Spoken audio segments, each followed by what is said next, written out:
Imagine a piece of land so small that it could fit inside a large city, but which, throughout history, has been the scene of some of the most intense disputes in the world. A territory where time does not seem to bring peace, and history repeats itself in cycles of war, resistance, and hope. This place exists. It's called Gaza Strip, a narrow strip of land located in the Middle East, one of the most explosive spots on the planet. But what makes this territory so contested? What is so special about this small region surrounded by the Mediterranean Sea, Israel, and Egypt? With just 365 square kilometers, Gaza could be the 11th smallest country in the world if it were an independent nation. But what really impresses is not the size, but its overwhelming population density. With about 2.4 million inhabitants, this territory would be the third most densely populated on the planet, second only to Monaco and Singapore. But unlike these prosperous nations, Gaza lives under one of the strictest lockdowns today, with its population suffering scarcity of resources, lack of infrastructure, and an unstable political scenario, which always seems to be on the verge of collapse. Gaza is not just a name associated with modern conflicts. Its soil was the scene of great civilizations long before the formation of Israel or Palestine. The city that gives the territory its name is one of the oldest in the world, inhabited by humans for more than 5,000 years. Its geographical position has always been strategic, connecting Africa to the Middle East and serving as a passage for merchants, conquerors, and armies over the millennia. But if Gaza was once a thriving city and an essential commercial center, how did it become one of the most isolated territories on the planet? How did a place that once flourished under empires like the Egyptian, Roman, and Ottoman become synonymous with war and destruction? Since ancient times, Gaza's geography has defined its destiny. Located between the Mediterranean Sea and the Sinai Desert, she was always an essential crossing point for empires and traders. Whoever controlled Gaza controlled one of the most important routes in antiquity. Phoenicians, Egyptians, Greeks, Romans, Byzantines, Arabs, and Crusaders all fought for control of this narrow strip of land. And the story hasn't changed that much. Today, Gaza remains a point of friction between major political and military forces of the modern world. Israel and Egypt control their borders, restricting access of goods and people, while political and military groups vie for power internally. The result? A population trapped in a dead-end land, where the past never seems to truly become the past. The Gaza Strip is a territory of extremes: extreme population density, extreme poverty, extreme violence, and at the same time, extreme resilience. Its people resist, even when everything around them seems to be falling apart. But how long will this resistance be enough? The answer may lie in the history of the territory itself. To understand the present and perhaps glimpse the future of Gaza, we need to look back and travel thousands of years in time. And that's exactly what we're going to do in the next part.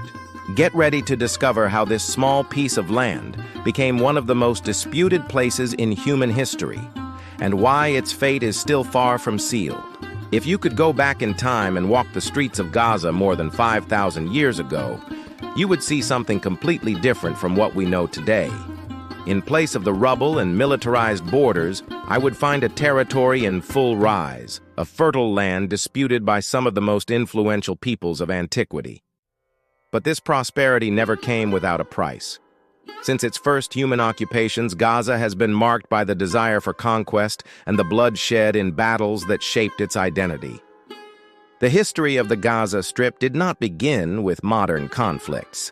It was built on the ruins of ancient civilizations, in a struggle that seemed to have no end. The territory has already been Egyptian, Canaanite, Philistine, Israelite, Assyrian, Babylonian, Persian, Greek, and Roman, each empire leaving its mark before being replaced by the next. But what was there on this earth to attract so many ambitious eyes? What made Gaza such a coveted prize? The answer lies in its geographical position. Gaza has always been a gateway between worlds. a crossroads between Egypt, Mesopotamia, and the Levant. For the empires that dominated antiquity, controlling Gaza meant controlling one of the most strategic trade routes in history. But this privilege came at a cost. The city never had peace for long. The first evidence of human occupation in the Gaza region dates back to 4000 BC at the archaeological site of Telescan. At first, it was a small settlement surrounded by fertile land and close to the sea, but it soon became something much bigger. The Egyptians realized the strategic value of the site and transformed Telescan into a military fortress, one outpost to protect your trade routes and expand its influence across the Middle East. Now, imagine the scene. An imposing Egyptian fort with soldiers patrolling the stone walls, protecting the caravans bringing gold, spices, and valuable goods from distant lands. Telescan was not just a dot on the map, it was a symbol of Egyptian power, proof that the pharaoh ruled the lands beyond the Nile. But nothing lasts forever. Around 2100 BC, a new people arrived in the region. They were the Canaanites, Semitic nomads who quickly settled and began to call that territory Canaan. With that, Gaza changed hands for the first time.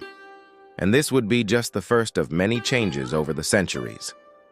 If you have ever heard the biblical story of David and Goliath, then you've heard of the Philistines, a warlike people who dominated Gaza and the entire surrounding coastal region around 1200 BC. The Philistines were not natives there. They came from the sea, possibly from the Greek islands or the eastern Mediterranean, and settled by force, expelling or assimilating the people who came before. The Philistines were not just skilled warriors. They had culture, technology, and a prosperous economy. They founded the Philistine Pentapolis, a set of 5 independent city-states: Gaza, Ashkelon, Ashdod, Ekron, Gate. And among all these, Gaza was the most important, serving as commercial and military center. But the Philistines would soon encounter a worthy enemy, the Kingdom of Israel. The Hebrews and Philistines went to war numerous times, disputing territory and influence. It was in this scenario that the legendary battle between David and Goliath took place, where a young sheep herder defeated a giant Philistine warrior with a simple stone. But behind this story, there was something much bigger going on. Gaza was once again at the center of a conflict that would change the destiny of the region. After centuries of disputes between local kingdoms, the true giants arrived. The Assyrian Empire, famous for his brutality and military strength, conquered Gaza in 730 BC. But the Assyrians weren't just interested in taking territory, they wanted absolute control over trade and population. For that, they imposed heavy taxes, destroyed rebellious cities, and deported entire populations to avoid revolts. But even the Assyrians did not last forever. In 601 BC, the Egyptians briefly regained control of Gaza before being defeated by Babylonians, led by Nebuchadnezzar II. And if you think the Assyrians were ruthless, the Babylonians went even further. They captured the city and annexed it to their empire, reducing any resistance to ashes. Around 539 BC, it was the Persians' turn to take control, and under the Achaemenid Empire, Gaza finally had a little more stability. The Persians allowed the city to prosper as an independent commercial center, but that would be short-lived. In 332 BC, Alexander the Great arrived in the region and found a city determined to resist. The siege of Gaza lasted 2 months, when Alexander finally broke through the defenses, ordered the execution of all soldiers, and sold women and children into slavery. For the inhabitants of Gaza, this was yet another dark page in a long history of resistance and brutality. But for Alexander, it was just another victory in his relentless campaign of conquest. Gaza survived all of these events, but each of these invasions left deep scars. The city has changed hands countless times, but its destiny has never really been in its own hands. Each new empire that emerged saw Gaza as a valuable prize, but never as a home. And the great irony of the story is that this fight never ended. If in the past they were the Egyptians, the Assyrians, and the Greeks, today they are Israelis, Palestinians, and international powers who are vying for control of this small piece of land. But how did Gaza go from a thriving commercial center to one of the most troubled territories in the modern world? How did the city that was once a link between civilizations become a symbol of isolation and conflict? Those answers are in the next chapter of this story. So, subscribe to the channel and turn on notifications so you don't miss this journey through time. And of course, leave a like if this video made you see Gaza in a different way. The story isn't over yet, and you won't want to miss what comes next. Imagine living in a city where, with each new generation, a new army arrives, burns your house, and imposes a new king. Your grandfather might have lived under one empire, your father under another, and you would grow up not knowing who really rules your land. This was the reality of Gaza for centuries. After the Egyptians, Canaanites, Philistines, and Persians, Gaza found itself facing another ruthless conqueror, Alexander the Great. But what few say is that the city did not fall without resistance. While other cities quickly surrendered to the Macedonian king's advance, Gaza resisted fiercely for 2 months. For an empire that dominated vast swaths of Asia, this small territory seemed an insignificant nuisance. But Alexander had a principle: no resistance would go unpunished. After breaking through the walls, he ordered the mass execution of soldiers, the enslavement of women and children, and the resettlement of the city by people loyal to his empire. But there is a detail that few people mention. Alexander not only destroyed Gaza physically, but also spiritually. The city was converted into a Greek polis, a center of Hellenistic culture, erasing any trace of its ancient identity.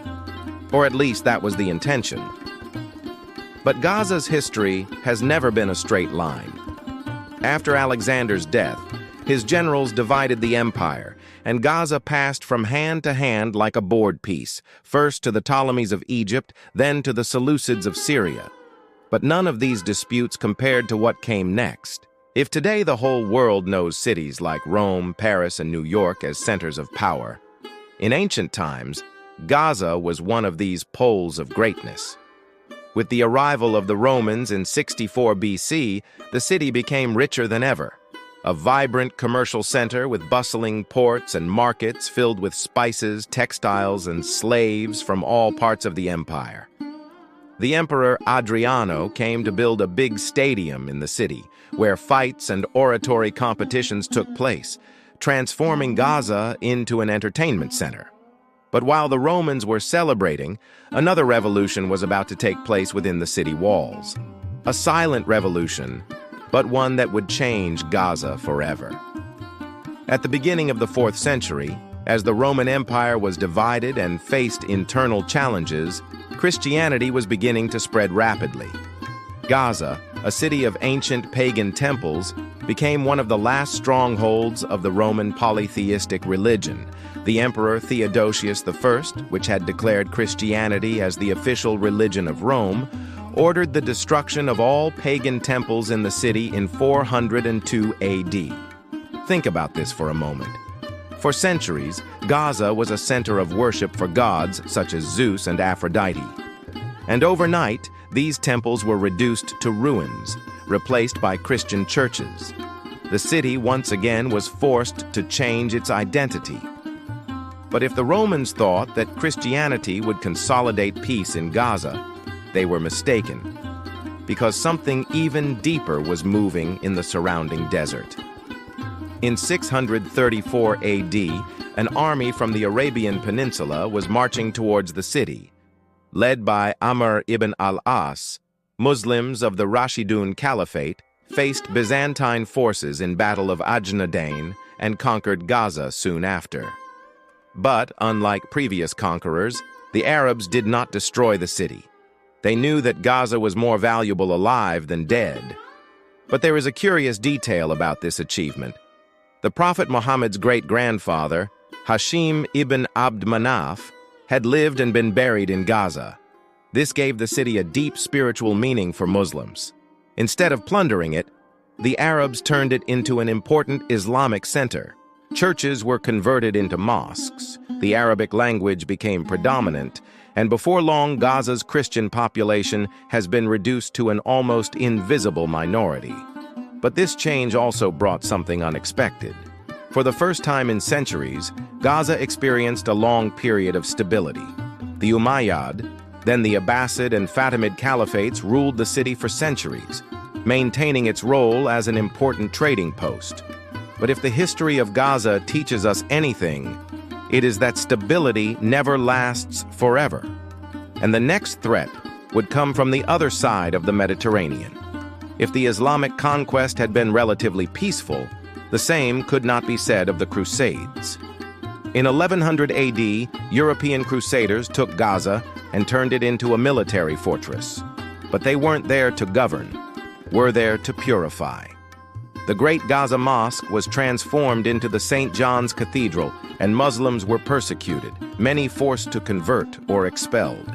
The city, once again, changed its identity, once again became a symbol of the struggle between civilizations. But this occupation would not last. In 1187, Saladin, one of the greatest Muslim leaders in history, recovered Gaza in his war against the Crusaders. And it wasn't just any resumption. It was revenge. He destroyed the city's fortifications, eliminating any trace of Christian presence. And with that, Gaza became Muslim again. But unlike past times, this time Gaza would not recover completely. After the destruction of the Crusaders, Gaza underwent new rulers: the Mamluks, the Ottomans, the British. But something had changed. The city that had once been one of the richest in the Mediterranean, a vital commercial center for empires, was now just a ruined military outpost. Gaza was no longer a prize to be won. It was a forgotten territory, a land that changed hands without anyone really wanting to govern it.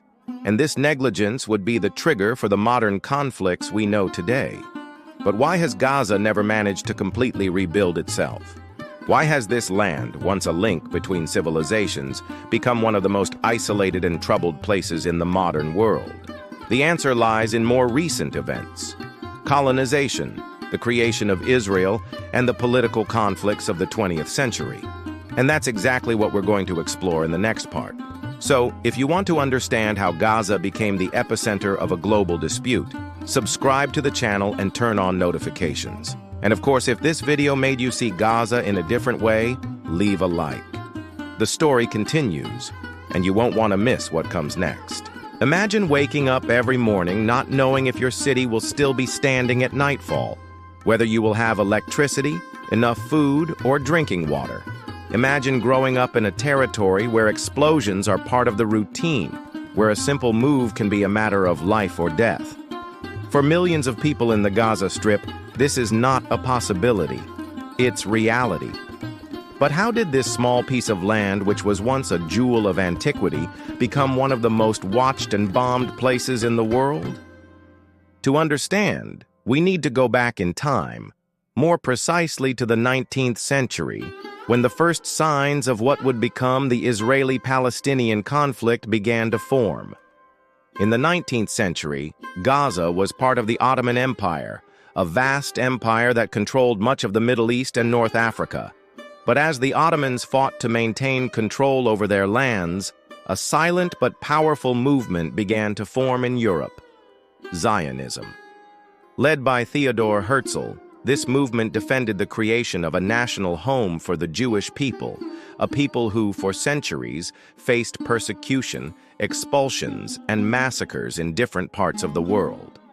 And that home, according to Zionists, should be in Palestine, the land that was once the heart of the ancient kingdom of Israel.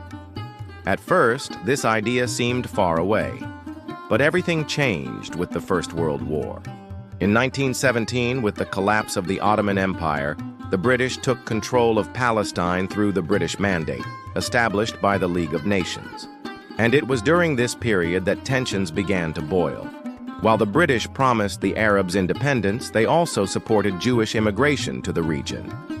This double commitment was formalized in the Balfour Declaration, a 1917 document that supported the creation of a Jewish national home in Palestine.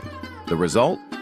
An increasingly divided territory where Jews and Arabs began to see each other as potential enemies. Now imagine this scenario: Jews fleeing Europe towards Palestine, trying to escape anti-Semitism and pogroms. On the other side, Palestinians who had lived in the region for centuries saw their lands and cities change rapidly with the arrival of immigrants. What happens when two populations claim the same piece of land as their ancestral home? The inevitable: conflict. If tensions were already high before the Second World War, after it they reached a point of no return. The Holocaust, which exterminated more than 6 million Jews, increased pressure for the creation of a Jewish state.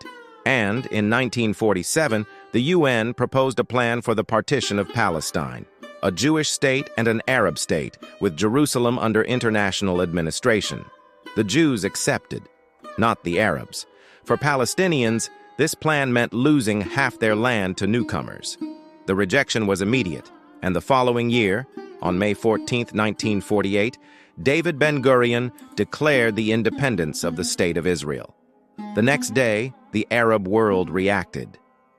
Egypt, Syria, Jordan, Lebanon, and Iraq launched an invasion against Israel, beginning the First Arab-Israeli War. But against all expectations, Israel won. At the end of the conflict, the Jewish state expanded its territory beyond what the UN had proposed, while what remained of Arab territory was divided. The West Bank remained with Jordan, and the Gaza Strip was occupied by Egypt. Here, an important detail: Gaza was never officially annexed to Egypt. Instead, it was treated as a military zone administered by the Egyptian government, where thousands of Palestinian refugees were forced to live in precarious conditions. The Gaza Strip, as we know it today, was born out of displacement and desperation. But if the situation already seemed unstable, the worst was yet to come. In 1967, Israel and its Arab neighbors went to war again. In just 6 days, Israel defeated the armies of Egypt, Syria, and Jordan, expanding its territory once again. And it was in this war that Israel took full control of the Gaza Strip. For the Palestinians, this was a new catastrophe. Now, Gaza was no longer administered by Egypt, but by a direct enemy. As the years passed, Israel began to build settlements within the territory, confiscating land and displacing even more Palestinians. Then a new movement emerged: armed Palestinian resistance, and with it, a name that would become central throughout Gaza's recent history: Hamas. In the 80s, the first Intifada burst. Thousands of Palestinians took to the streets, facing Israeli soldiers with stones, Molotov cocktails, and mass demonstrations. It was in this context that, in 1987, Hamas emerged, a militant Islamic group that rejected any agreement with Israel and advocated armed struggle. Since then, Gaza has become the epicenter of the battle between Israel and armed Palestinian groups.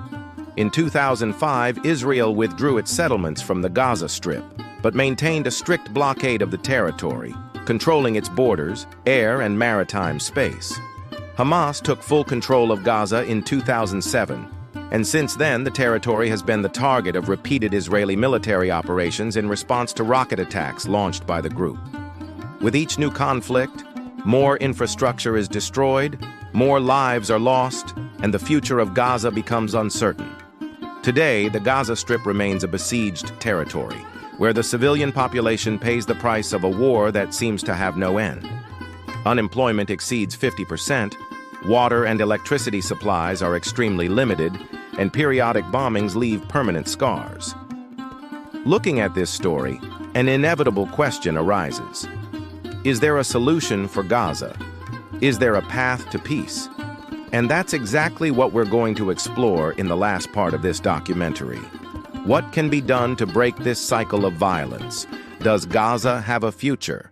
If you want to understand the conclusion of this story, subscribe to the channel, turn on notifications, and leave a like, because the last piece of this puzzle is yet to come.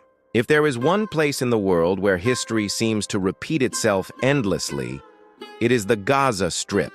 Wars, sieges, destruction, resistance. Each generation is born amidst the ruins of the previous one, carrying scars that never had time to heal. And perhaps this is the big question that remains in the air. Has the fate of Gaza already been sealed? Or is there still a chance for change?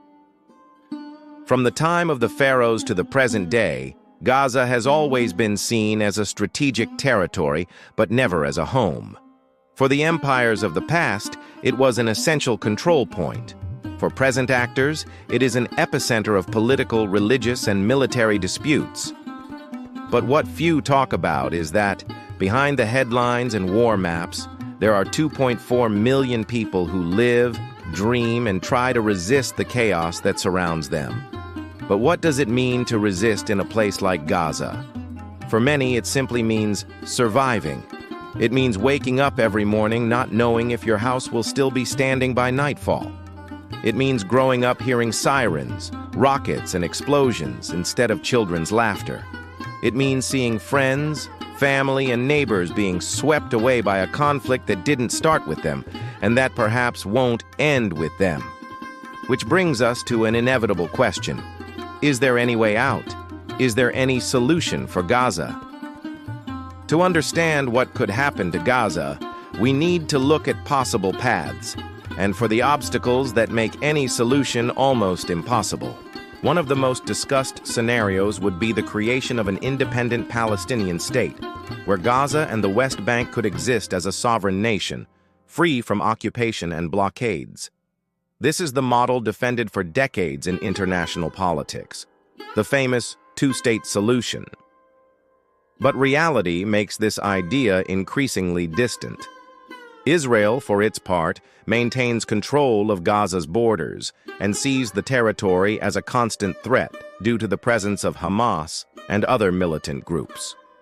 On the other hand, Hamas refuses to recognize the existence of Israel and continues to carry out attacks, making any negotiation an almost impossible mission. How can we establish peace when the leaders of the factions involved do not recognize each other's existence? Another path would be the integration of Gaza into Egypt, officially becoming part of the neighboring country. But Egypt itself rejects this idea, fearing that the territory will bring political and social instability. Without support, Gaza remains a territory without a clear future, a space where millions of people live without knowing if they will ever have a definitive homeland. And then the most feared scenario remains: the continuation of the conflict, the eternal cycle of violence, with periodic attacks, reprisals, bombings, and the suffering of the civilian population in the middle of the crossfire. This is the scenario that many already consider the inevitable reality. But is Gaza's fate really written in stone? If there is anything that the history of Gaza teaches us, it is that no situation is permanent.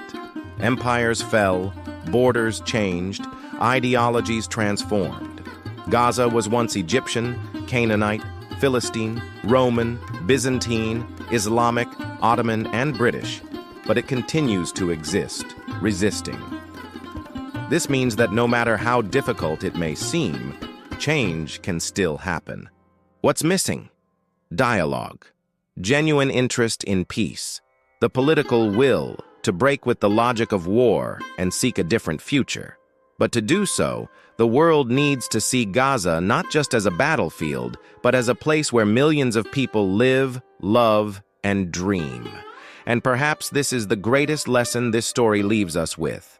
As long as Gaza is seen only as a problem to be solved and not as a home for millions, the conflict will continue. But if one day the voices calling for peace become louder than those calling for war, perhaps there is a chance that this narrative will finally change. The story of Gaza does not end here. It continues every day, in the news, on the streets of the territory, and in the political decisions that shape its destiny. And what can we do about it? The first step is to understand. If you've made it this far, It means you've chosen to look beyond the shallow headlines and polarized opinions. You chose to know the history, understand the reasons, question the ready-made narratives, and that in itself is a powerful act. But the conversation cannot stop here. If this video brought a new perspective to you, share this knowledge. Discuss. Ask. Do not accept simplified versions of such a complex reality. It is clear. Subscribe to the channel and turn on notifications, because stories like this need to be told. They need to be understood.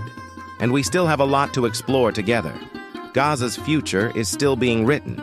And believe me, this could be the most important story of our time. Thank you very much for watching. See you in the next video.